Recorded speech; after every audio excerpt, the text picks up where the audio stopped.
Welcome to my YouTube channel delta DM maths point. তো দেখো আজকে যে অঙ্কটা নিয়ে আমি উপস্থিত হয়েছি, তোমাদের কমেন্টস দেখে কিন্তু অঙ্কটা নিয়ে উপস্থিত হলাম। তোমরা যে ধরনের অঙ্ক চাইছো, দেখো এখানে আছে A by B plus B by A সমান 1 হলে আমাকে দেখাতে হবে A cube plus B cube equals to কত হবে। তার মানে এই মানটা আমার এখানে বসাতে হবে, ঠিক আছে? তাহলে এই মানটা আমি এখন এখানে কিভাবে বসাবো? তো ডিরেক্টলি তো বসানো সম্ভব না। তাহলে আমাকে কি করতে হবে? এইটাকে একটু ভেঙে নিতে হবে।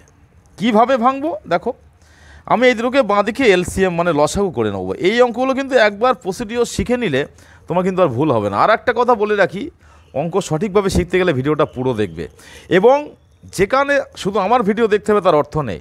তুমি যে ভিডিও দেখবে দেখে সেখানে অঙ্কটা সঠিকভাবে শেখানো হচ্ছে কিনা।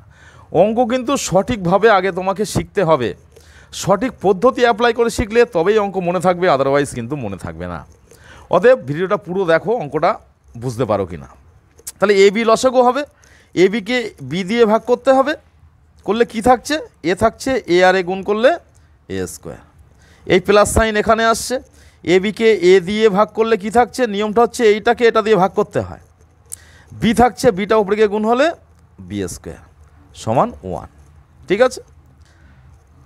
তাহলে এখানে কি দাঁড়াচ্ছে? A square plus B square. A বিটা ওদিক গেলে কি হবে? Plus equals to A B.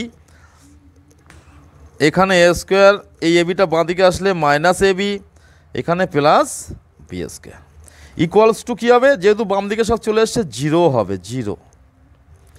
এবার কি করব? দেখো এই মানটা দেখো তো এখানে ইউজ করতে পারছি কি না, পারছি কি? আর একটা কথা বলে রাখি, বীজগণিত যুক্ত মানে এগুলোকে বীজগণিতের অঙ্ক বলা হয়। এই সমস্ত অঙ্ক শিখতে গেলে কিন্তু তোমাকে বীজগণিতের সূত্রগুলো কিন্তু আগে মনে রাখতে হবে, মাথার মধ্যে রাখতে হবে, নখদর্পণে রাখতে হবে যে কোন সূত্র, কোনটার কি সূত্র আছে। এইটার কোনো সূত্রের মধ্যে কি এই অংশটা আছে? আছে। এটা কিন্তু দুটো সূত্র আছে, এ কিউ প্লাস বি কিউ কিন্তু দুটো সূত্র। কী কী বলো তো সূত্র দুটো? দেখো একটা আছে A plus B whole cube minus 3ab, যেটাকে মান নির্ণয় সূত্র বলা হয়, ইন্টু এ প্লাস বি। আর একটা সূত্র আছে কি? A plus B into A square minus A B plus B square.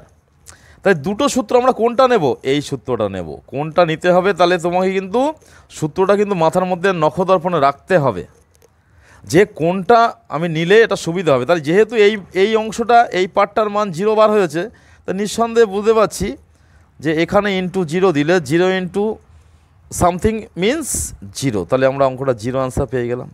যারা দেখো বিশেষ করে চাকরির পরীক্ষা দেবে তাদের কিন্তু এই মানটা থাকলেই কিন্তু, এরকম ফিগার থাকলে 0 আনসার হবে। এটা কিন্তু প্র্যাকটিস করতে করতে এসে যাবে, কারণ এটা এলসিএম করলে A square minus A B plus B square তোমাকে কিন্তু ক্যালকুলেশন করতে করতে বুঝে নিতে হবে, বা X by Y plus Y by X হতে পারে, যাই থাক না কেন। তাহলে টোটালটার মান কিন্তু 0 হবে, কারণ এই সূত্রের ফিগারেশনটা কিন্তু মনে রাখতে হবে। তাহলে কিন্তু আর কোনো সমস্যা নেই।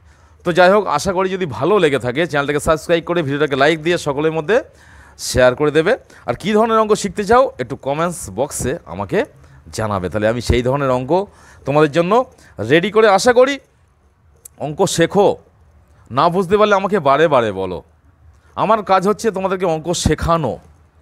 অনেক দেখেছি স্যাররা আছেন অঙ্ক শেখান কিন্তু সঠিক পদ্ধতি মেনটেন করেন না, কিন্তু সঠিক পদ্ধতি মেনটেন করে তোমাকে অঙ্কটা আজকে শিখতে হবে। তো যাই হোক, পরবর্তী ক্লাসে আবার আসবো পরবর্তী অঙ্ক নিয়ে।